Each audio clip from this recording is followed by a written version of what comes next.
Hello everybody, this is Digraj Singh Rajput. Welcome to Magnet Brains. इस video में हम क्या पढ़ने वाले हैं?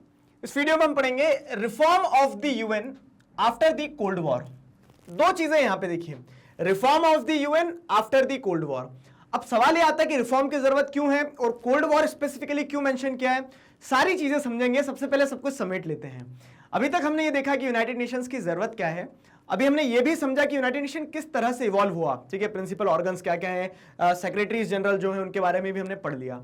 अब हम आगे अगर बढ़ते हैं तो हमारे सामने बात आती है रिफॉर्म की। अब देखिए क्या होता है ना कि हम जैसे घर भी देखते हैं हमारा, तो हमारा घर पुराना हो जाता है काफी, तो हम क्या करते हैं, या तो बेच देते हैं, ठीक है। यूनाइटेड नेशंस को भी बेच दे क्या? नहीं, बेचना नहीं है, ठीक है। पुराना घर हो जाता है तो दूसरा ऑप्शन ये था ना, रिनोवेट करते हो आप उसे, आप उसके अंदर इंटीरियर बदल देते हो, आप उसके अंदर जैसे देखेंगे तो क्या कलर पेंट चेंज कर देते हो, कुछ मॉडिफाई कर देते हो उसको, तो इस तरह से काम चलता है। ठीक वही बात है कि एक इंटरनेशनल ऑर्गेनाइजेशन जिसको 75 साल हो गए, 75 इयर्स, ठीक है, 1945 में स्टैब्लिश किया था। वी आर इन 2021, 76 ईयर हो जाएंगे अक्टूबर में। तो अगर आप समझोगे तो इस तरह से क्या है कि एक पुराना ऑर्गेनाइजेशन, काफी पुराना ऑर्गेनाइजेशन जो है उसमें बदलाव की जरूरत है। और जरूरत इसलिए भी है क्योंकि कुछ पॉइंट्स ऐसे हैं जहां पे जो कह सकते हैं कि जितने भी नेशंस है, यूनाइटेड नेशंस का पार्ट है, उन नेशंस को लगता है कि ये चीजें सही नहीं है, जस्टिफाइड नहीं है। क्लियर है? और कोल्ड वॉर के बाद में स्पेसिफिकली चीजें और बदली है। कैसे? तो वो सारी चीजें आपको इस वीडियो में जानने को मिलेगी, समझने को मिलेगी। Here we go। देखिए तो क्या है, सबसे पहले कि there have been demands for reform of the whole body, of the world body, whole body बोल रहा हूं, ठीक है। तो there have been demands for the reform of the world body. तो ये जो इंटरनेशनल ऑर्गेनाइजेशन है, यूनाइटेड नेशन है, ठीक है, इसमें रिफॉर्म की बात की जा रही है world wide. However there is a little clarity and consensus on the nature of reform. लेकिन वो रिफॉर्म क्या हो, इस चीज पे क्लैरिटी नहीं है उतनी ज्यादा। ठीक, तो ब्रॉडली अगर आप समझोगे तो two basic kind of reforms are required in UN. दो तरह के रिफॉर्म्स की बात उठती है। पहला रिफॉर्म का टाइप क्या है? तो reform of the organisations, structures and processes. तो मतलब जिस तरह से वो बना हुआ है यूनाइटेड नेशंस, आप देख रहे हैं कि परमानेंट मेंबर 5 है। अब वो 5 परमानेंट मेंबर के मतलब कह सकते हैं पोजीशन की बदलाव की बात की जाती है। अभी आगे पढ़ेंगे, जब इसे हम डिटेल में पढ़ेंगे तब समझेंगे। देखो ये जो दो तरह के रिफॉर्म मैं आपको बता रहा हूं ना, इन दोनों तरह के रिफॉर्म को एक एक करके समझेंगे, ज्यूरिसडिक्शन का भी और स्ट्रक्चर और प्रोसेसेस का रिफॉर्म भी। ठीक, तो दो तरह के रिफॉर्म किस तरह के हैं, कौन कौन से हैं? एक तो है reform of the organisations, structures and processes, और दूसरा है a review of the issues that fall within the jurisdictions of the organisation. ठीक है, तो मतलब जो यूनाइटेड नेशंस की जुरिस्डिक्शन है, मतलब उसका दायरा है कि वो किन किन मुद्दों पे इंटरवीन करे, किन मुद्दों पे इंटरवीन ना करे, तो इस चीज पे भी रिफॉर्म की बात की जाती है। अब प्रॉब्लम क्या है? देखो यहां प्रॉब्लम एक ही है कि कहना और करना दो अलग अलग चीज होती है। कथनी और करनी दो अलग अलग चीजें होती है, और उसी में यहां उलझा हुआ है सब कुछ काम। क्लियर है? तो अगर आप इतना समझे हम, तो अभी तक मैंने आपको जितना बताया उसको 1 सेकंड में, 10 सेकंड में अगर समराइज करूं मैं, तो यूनाइटेड नेशंस एक पुरानी बॉडी है, ठीक है। इस बॉडी में क्या कह सकते हैं, इस ऑर्गेनाइजेशन में रिफॉर्म की बात आ रही है। क्लैरिटी भी उस चीज पे नहीं कि रिफॉर्म क्या लाया जाए, लेकिन ब्रॉडली आप समझोगे तो दो तरह के रिफॉर्म की बात की जाती है। पहला रिफॉर्म उसके स्ट्रक्चर और उसके प्रोसेसेस में होना चाहिए, और दूसरा रिफॉर्म जो है, तो दूसरा रिफॉर्म उसके जुरिस्डिक्शन में होना चाहिए कि वो किन किन मुद्दों में इंटरवीन कर सकता है, किन में नहीं। ठीक है, तो दूसरा रिफॉर्म क्या है? Review of the issues that fall within the jurisdictions of the organisation. Clear हुआ? ये दो तरह के रिफॉर्म की बात की जाती है। तो अगर बात करें कि reform of structure and processes, इसे डिटेल में समझेंगे, नेक्स्ट टॉपिक आपका ये है, ठीक है। बाकी अगर अभी मोटा माटी समझे तो reforms of structure and processes में किस चीज की बात की जाती है?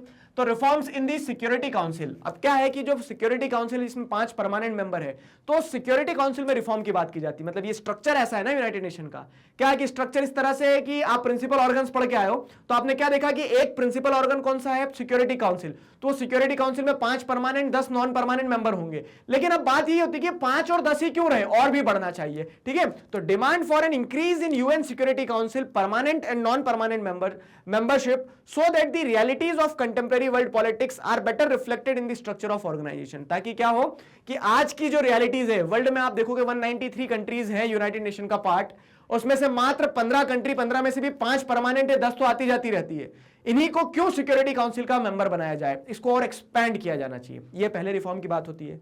In particular there are proposals to increase membership from Asia, Africa and South America. अब देखो कहानी समझना यहां पे, ठीक है, कहानी बहुत सीधी सी है। क्या हो रहा है ना कि आप देखोगे एशिया जो है, तो एशिया इतना बड़ा कॉन्टिनेंट है, वर्ल्ड का लार्जेस्ट कॉन्टिनेंट है, लेकिन उसमें से है कितने देश सिक्योरिटी काउंसिल में? एक, चाइना। ठीक है, फिर अगर आप बात करते हो यूरोप, छोटा सा कॉन्टिनेंट है लेकिन 3 देश, रशिया, यूनाइटेड किंगडम, ठीक है, फ्रांस। 3 देश जो है सिक्योरिटी काउंसिल का पार्ट है यूरोप से, छोटा सा कॉन्टिनेंट, ठीक है, लेकिन 3 देश सिक्योरिटी काउंसिल के पार्ट है और यूएसए एक है। फिर अब साउथ अमेरिका से कुछ नहीं है, ठीक है, तो बात होती है कि साउथ अमेरिका जो है वहां से भी एक कंट्री को बनाओ, ठीक। अफ्रीका जो है, तो अफ्रीका में कितनी सारी कंट्री, लेकिन वहां से एक भी कंट्री जो है परमानेंट जो मेंबर्स है सिक्योरिटी काउंसिल के उनका पार्ट नहीं है। तो इस तरह से डिमांड उठाई जाती है, ठीक है, ये डिमांड उठाई जाती है कि ये रिफॉर्म आए यूनाइटेड नेशन के स्ट्रक्चर में, ठीक है, उसकी प्रोसेसेस में। अब ये क्या हो गया, ये तो आप जैसे देखोगे तो जो देश नहीं है वो डिमांड कर रहे हैं। बाकी अगर बात करें beyond this, the US and other western countries, ठीक है, want improvements in the UN's budgetary and procedures and its budgetary procedures and its administration. तो अब यूएसए है और वेस्टर्न कंट्रीज जो है वो क्या चाहती है कि हम क्यों इतना सारा उसमें फंड लगाएं यूनाइटेड नेशंस में, ठीक है, इन लोगों के ऊपर प्रेशर ज्यादा होता है। यूनाइटेड नेशन में फंड जो रहता है तो 2 तरीके से फंड दिए जाते हैं। एक तो वॉलंटरी होता है कि हाँ मतलब आपको क्या करना है, आपको पैसे देना है, तो आप जितना, जैसे कह सकते हैं ना कि मंदिर में जो दान पेटी होती है तो उस तरह से जिस अपनी अपनी श्रद्धा से डालते चले जाओ, ठीक है। और दूसरा क्या रहता है, कंपल्शन भी रहता है depending on the size of the economy. तो ये जो बड़े बड़े देश हैं, ठीक है, वेस्टर्न कंट्रीज हैं, यूएसए, इनको लगता है कि हम ज्यादा पैसा दे रहे हैं, हम यूनाइटेड नेशंस को हम क्यों पाले, ठीक है। तो वो भी रिफॉर्म चाह रहे हैं, वो भी प्रोसेस में बदलाव चाह रहे हैं कि एडमिनिस्ट्रेशन हो गया, बजटरी प्रोसीजर्स हो गए, इनमें बदलाव आए थोड़ा, ठीक है, हम ज्यादा पैसा दे रहे तो हमें ज्यादा से भी हो, उस तरह से। क्लियर हुआ? तो reforms of structures and processes ये समझाया। अब अगर बात करें इधर क्या है, reforms with in the jurisdiction.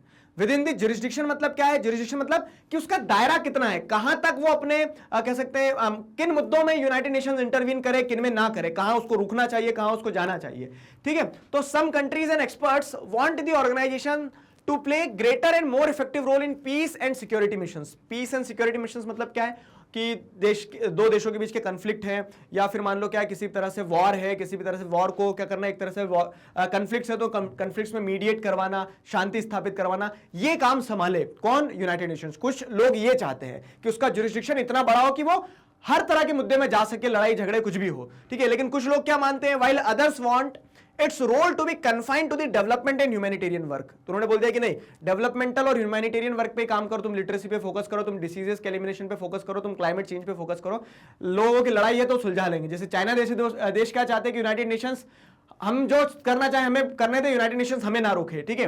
तो चाइना जैसे देश क्या है, इस तरह का रिफॉर्म चाहते हैं। लेकिन कुछ देश जो छोटे देश होते हैं वो ये बोलते हैं क्या कि ये चाइना जैसे देश क्या है, ड्रैगन। अब साउथ चाइना सी की बात कर लो, साउथ चाइना सी में जो छोटे छोटे देश हैं वहां पे आजू बाजू में, क्लियर है, तो वो देशों को ऐसा लगता है कि चाइना उनके ऊपर ओवर रीच कर रहा है एक तरह से। अब क्या होगा कि वहां पर उन्हें प्रोटेक्शन की जरूरत रहेगी, तो वो चाहेंगे कि यूनाइटेड नेशंस मजबूत हो, कि वो चाइना को एक लपड़ा लगा सके, ठीक है। तो ये कहानी रहती है क्या कि उसका जो जुरिस्डिक्शन है ना वो कितना हो, उसमें क्या ऐड होना चाहिए, क्या सब्ट्रैक्ट होना चाहिए, इस तरह की भी बहस है, ठीक है। तो ब्रॉडली फिर से समराइज करें हम एक बार, तो 2 तरह के रिफॉर्म की बात की जाती है यूनाइटेड नेशंस में। 2 तरह के रिफॉर्म मतलब एक स्ट्रक्चर और प्रोसेसेस वाला, दूसरा उसके जुरिस्डिक्शन वाला। स्ट्रक्चर प्रोसेसेस में सिक्योरिटी काउंसिल के एक्सपेंशन की बात की जाती है, ठीक है, मोर रिप्रेजेंटेटिव होना चाहिए सिक्योरिटी काउंसिल। वहीं पे अगर आप देखोगे दूसरे हाथ पे क्या हो रहा है, तो यूएस और वेस्टर्न कंट्रीज चाह रहे हैं कि एडमिनिस्ट्रेशन, बजटरी प्रोसीजर्स वगैरह जो उसमें बदलाव आए, ठीक है। अब उसी के पैरेलल अगर आप देखोगे जुरिस्डिक्शन की बात करें, तो जुरिस्डिक्शन का एक्सपेंशन हो या ना हो, कितना जुरिस्डिक्शन हो, क्या पीस और वॉर वाले मैटर्स में भी यूनाइटेड नेशंस को एक्टिवली पार्टिसिपेट करना चाहिए,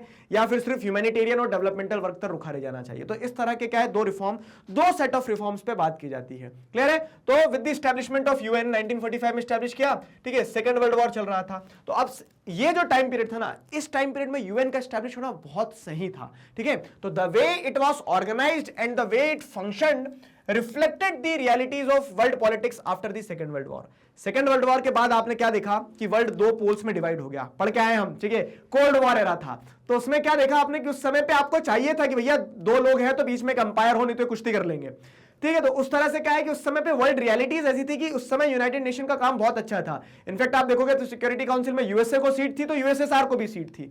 वेस्टर्न अलायंस, ईस्टर्न अलायंस दोनों का क्या था, बराबर, मतलब वो सीसॉ पे बैलेंस करके रखने का काम किया यूनाइटेड नेशन ने, ठीक है। यूनाइटेड नेशंस ने सेकंड वर्ल्ड वॉर के बाद में उस समय की रियलिटीज, वर्ल्ड की रियलिटीज को देखते हुए, समझते हुए एक बेहतर काम किया, हम कह सकते हैं कि बैलेंस बनाए रखा। और ये उसकी सक्सेस भी। एक बात बताऊं मैं आपको, लीग ऑफ नेशन जो है, ठीक है, लीग ऑफ नेशन स्टैब्लिश किया गया फर्स्ट वर्ल्ड वॉर के बाद में, और ज्यादा समय 20-30 सालों में क्या उसने सेकंड वर्ल्ड वॉर छिड़वा दिया, ठीक है। लेकिन अगर आप बात करोगे यूनाइटेड नेशंस की, तो सेकंड वर्ल्ड वॉर के बाद में कन्फ्लिक्ट्स तो हुए हैं जरूर, लेकिन सेकेंड वर्ल्ड वॉर के बाद में 75 साल से ऊपर हो गया है, अभी तक उसने क्या करके रखा है, वर्ल्ड पीस ऑर्डर को स्टैब्लिश करके रखा। पूरा क्रेडिट हम यूनाइटेड नेशन को नहीं दे सकते हैं, कुछ क्रेडिट न्यूक्लियर वेपन को भी दिया जाए कि डेटरेंस बना के रखिए, लेकिन फिर भी क्या है, यूनाइटेड नेशंस ने एक अच्छा बैलेंस बनाए रखा है। कब? सेकेंड वर्ल्ड वॉर के खत्म होने के बाद में। क्लियर हुआ? तो सेकेंड वर्ल्ड वॉर के बाद में जैसे अगर हम कहेंगे, the way it was organised and the way it function reflected the realities of world politics after the second world war। समझ में आया ना कैसे? लेकिन आफ्टर द कोल्ड वॉर मतलब क्या है कि 1991 disintegration of USSR, cold war खत्म, स्वाहा। तो कोल्ड वॉर के बाद में दोज रियलिटीज आर डिफरेंट, लेकिन कोल्ड वॉर के बाद में वर्ल्ड रियलिटीज जो है वो बदल गई। ठीक है, जो अलाइनमेंट आपको फर्स्ट वर्ल्ड वॉर के बाद देखने को मिल रहा था, तो फर्स्ट वर्ल्ड वॉर से कोल्ड वॉर जब तक चला तब तक तो यूएन ने अच्छा बैलेंस का काम किया। तब तक यूएन जो था, यूएन क्या था, एक तरीके से कह सकते हो कि इफेक्टिव बॉडी की तरह काम कर रहा था। आज इनइफेक्टिव हो गया क्या? नहीं, इनइफेक्टिव नहीं हुआ है, लेकिन क्या है, वर्ल्ड पॉलिटिक्स जो है ना, बोल सकते हैं क्या है कि शतरंज की पूरी चालें बदल गई। कब? कोल्ड वॉर के खत्म होते से ही। कैसे बदल गई तो वो समझो, देखो, the changes that have occurred after the second world war. अब एक बात मैं आपको यहां बताऊंगा कि तो what are the different sets of reform required in United Nation. Question ऐसे आ सकता है, ठीक है, how the realities of world politics change after the end of cold war. Question ऐसे आ सकता है। क्वेश्चन कैसे भी आ सकता है, एमसीक्यू पर भी कहीं से भी स्टेटमेंट बना के पूछा जा सकता है। आपको कंसेप्ट को ऐसे पढ़ना है कि आपको जब सारी चीजें क्लियर होगी ना, सारे कंसेप्ट, कहीं से भी पूछ लो क्वेश्चन, क्या फर्क पड़ता है। ठीक है, वही चीज रहती है। तो अब जैसे सवाल यही आ गया कि changes that occurred after the cold war. अगर पीरियोडिक टेस्ट वगैरह में थ्योरी पार्ट पे इस तरह से क्वेश्चन पूछ ले तो हमें पता है क्या क्या बदलाव आया। सबसे पहला बदलाव जो आया, कोल्ड वॉर खत्म, सोवियत यूनियन खत्म। ठीक है, तो दी सोवियत यूनियन है कोलैप्स्ड। अब क्या है कि अब अगर आप देखोगे तो जो वर्ल्ड बायपोलर था वो बायपोलर से हटके यूनिपोलर वर्ल्ड हो गया। ठीक है, एक ही पोल बचा था, US. The US is the strongest power after the cold war. Cold war के बाद में विजेता कौन हो गया? झंडा किसने लहराया? यूएसए ने। तो यूएसए पावरफुल हो गया। अब यूनाइटेड नेशन को बैलेंस नहीं करना था, अब यूनाइटेड नेशन को यह देखना था कि जो सबसे पावरफुल है, क्या मैं उसके सामने टिक पाऊंगा या टिक पाऊंगी। ठीक है, इस तरह से। तो the US is the strongest power. The relationship between Russia, the successor of Soviet union, and the US is much more cooperative. अब क्या था कि पहले जब यूएसएसआर था ना, तो यूएसएसआर क्या है, यूएसएसआर और यूएसए जो थे, ठीक है, सोवियत यूनियन और यूनाइटेड स्टेट्स, ये काटू मारू थे एक तरह से, मतलब आमने सामने लड़ने के लिए खड़े थे। लेकिन जब डिसइंटीग्रेशन हो जाता है यूएसएसआर का, उसका सक्सेसर कौन बनता है? रशिया बनता है। रशिया के पास में सिक्योरिटी काउंसिल की सीट भी जाती है, सारी चीजें। तो वहां पे लेकिन जब देखोगे तो यूएसए और रशिया का शुरुआती टाइम पीरियड में क्या है, जैसे अब शॉक थेरेपी वगैरह, तो उन्होंने रशिया के डेवलपमेंट पे फोकस किया थोड़ा सा। ठीक, तो उस समय पे कोऑपरेटिव नेचर का था रिलेशन। आज भी आप देखोगे तो उतना ज्यादा ऐसा नहीं है कि बहुत ज्यादा भाई भाई बन गए, लेकिन फिर भी जो टेंशन कोल्ड वॉर के टाइम पीरियड में थी वो उतना टेंशन नहीं रहा। रशिया और यूएसए के थोड़े से रिलेशंस क्या है, कोऑपरेटिव हो जाते हैं। फिर क्या है, ये तो रशिया और यूएसए जो कोल्ड वॉर का स्थिति थी, जो टेंशन थी, जो कह सकते हैं ना कि क्या था, जो स्ट्रेस था कोल्ड वॉर को, वो तो रिलीज हो गया। ठीक है, लेकिन उसके अलावा आप क्या देखोगे कि कोल्ड वॉर के एंड के बाद में वर्ल्ड पॉलिटिक्स ऐसे भी बदल रही थी कि China is fastest emerging as a great power. तो यूएसएसआर की जगह लेता हुआ चाइना आ रहा है। और इनफैक्ट आज आप देखोगे तो आज चाइना क्या यूएसए को एक तरह से कह सकते हैं आग दिखा सकता है, उस पोजीशन में है। इनफैक्ट डे बिफोर यस्टरडे, ठीक है, अब ये तो बात आप वीडियो जब भी देखोगे तब भी पुराना हो जाएगा वीडियो तो, लेकिन जो मैं आपको बता रहा हूं, डे बिफोर यस्टरडे ऐसा हुआ कि जो बाइडेन ने फोन लगा के रखा, शी जिनपिंग से बात की, 90 मिनट बात की, लेकिन शी जिनपिंग जो है मिलना नहीं चाह रहे हैं। बताओ, वर्ल्ड यूनिपोलर वर्ल्ड में एक ऐसा देश यूएसए, उसकी पोजीशन ये थी कि वो मतलब एक तरह से क्या है कि डांट देना तो देशों को बुखार आ जाती थी। लेकिन क्या है, आज वही देश का प्रेसिडेंट जो है चाइना को फोन लगा रहा है, बोल रहा है कि हम जो भी ताइवान वगैरह वाले इशू है उसको सुलझा लेते हैं, मिलकर बैठ के बातचीत करते हैं। लेकिन चाइना का जो प्रीमियर है, ठीक है, मतलब जो चाइना के प्रेसिडेंट है शी जिनपिंग, वो क्या मिलना नहीं चाह रहे। बताओ, ठीक है, तो ये दर्शाता है कि कहीं ना कहीं यूएस हेजेमनी भी खत्म हो रही है। लेकिन सेकेंड वर्ल्ड वॉर के खत्म, कोल्ड वॉर के खत्म होते सी, कोल्ड वॉर, ठीक है, शब्दों में उलझ गया था थोड़ा सा। तो कोल्ड वॉर के खत्म होते से अगर आप समझोगे तो कोल्ड वॉर के खत्म होते से हमें ये देखने को मिला कि चाइना एक फास्टेस्ट इमर्जिंग ग्रेट पावर की तरह, मतलब इकोनॉमी की तरह इमर्ज हो रहा था।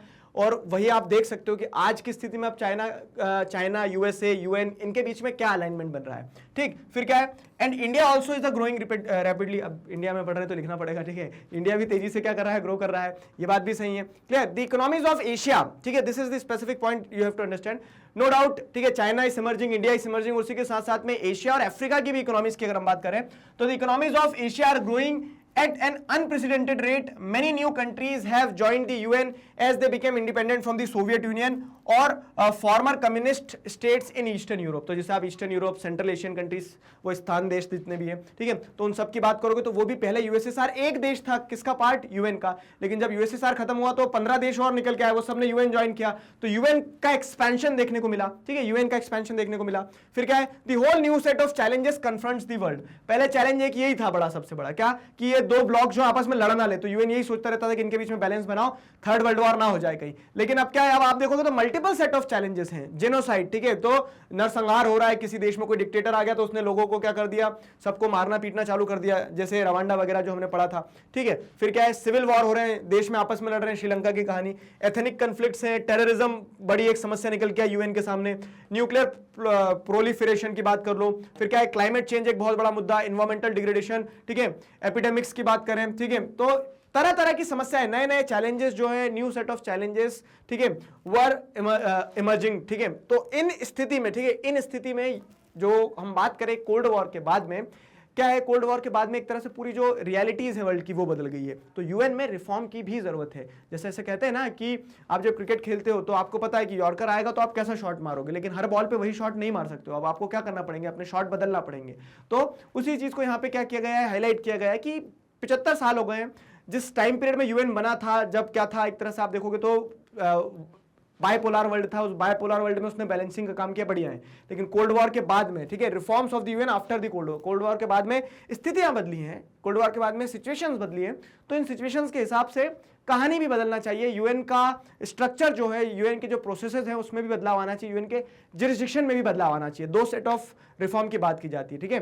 तो in 1989 as the cold war was ending, world was facing certain question. तो जैसे ही कोल्ड वॉर खत्म हो रहा था, आपको देखा कि वर्ल्ड रियलिटीज पूरी तरह से बदल चुकी थी, तो नए सवाल भी उठ के आए। तो is the UN doing enough, फिर सवाल ये आया कि अब क्या यूएन बराबर मात्रा में काम कर पा रहा है अपना, is it equipped to do what is required, जो उसका काम है, ठीक है, जो उसके ऑब्जेक्टिव्स हैं, कॉपरेशन और पीस इंश्योर करना, सोशल इकोनॉमिक डेवलपमेंट, क्या वो कर पाएगा, क्या उसके पास इतनी पोजीशन, इतनी पावर है, ठीक है। What should it be doing, क्या करना चाहिए, what reforms are necessary to make it work better, ठीक है। अगर नहीं कर पा रहा तो क्या बदलाव लाए ऐसा कि उससे, जैसे आप पता है ना कि आपको क्या करना है, कि आपको टॉप करना है क्लास में, ठीक है, और आपसे सवाल पूछूंगा कि क्या आप आपकी आज की स्थिति के हिसाब से कर पा रहे हो, नहीं, तो फिर यही होगा कि कैसे कर सकते हो, रिफॉर्म क्या लाएं, आप अपने स्टडी आवर को बढ़ाइए, पढ़ने के तरीकों को बदलिए, ठीक है, थोड़ा सिंसियर हुई है, तो उस तरीके से रहिए कि क्या यूएन अपने रिस्पॉन्सिबिलिटीज को कोल्ड वॉर के बाद में, जब वर्ल्ड की रियलिटीज बदल गई है, तो क्या अपनी रिस्पॉन्सिबिलिटीज को बेहतर तरीके से संभाल पाएगा, क्वेश्चन मार्क, और अगर नहीं संभाल पाएगा तो ऐसा क्या किया जाए कि संभाल पाए, ठीक है। So what should be the reforms. तो अब हम क्या करेंगे, दो सेट ऑफ रिफॉर्म की जो बात करें ना, दोनों सेट ऑफ रिफॉर्म को एक एक करके पढ़ेंगे। कौन सा, तो सबसे पहले हम पढ़ेंगे स्ट्रक्चर और प्रोसेसेस में क्या रिफॉर्म आना चाहिए, ठीक है, कैसे रिफॉर्म आना चाहिए, ये सारी चीजें क्लियर हुआ। I hope you enjoyed it. Magnet Brains पर इसी तरह से सभी सब्जेक्ट्स, चैप्टर्स, टॉपिक, सब टॉपिक, सब कुछ सिस्टमैटिक वीडियोस के फॉर्मेट में अवेलेबल हैं। इन सभी वीडियोस को आप यूट्यूब चैनल पर देख सकते हैं और आप हमारी ऑफिशियल वेबसाइट भी विजिट कर सकते हैं जो है magnetbrains.com। सिंपल आपको magnetbrains.com लिखना है। कहां पर, गूगल पर आपके सामने एक वेबसाइट आएगी, उस पर क्लिक करना है। वेबसाइट पर क्लिक करते से आपके सामने सारे सब्जेक्ट्स आ जाएंगे। आपको जो सब्जेक्ट पढ़ना है उस सब्जेक्ट पर क्लिक कीजिए, आराम से घर बैठे आपको क्या मिल जाएगा, ये चैप्टर मिल जाएगा, टॉपिक मिल जाएगा, सब टॉपिक, सिलेबस कंप्लीट कीजिए अपना, ठीक है। अपने जूनियर्स को जरूर बताइए, क्योंकि किंडरगार्टन से क्लास 12 तक इसी तरह से सब कुछ सिस्टमैटिकली मैग्नेट ब्रेन्स पर अवेलेबल है। मिलते हैं नेक्स्ट वीडियो में। Till then stay connected, keep learning. Thank you very much.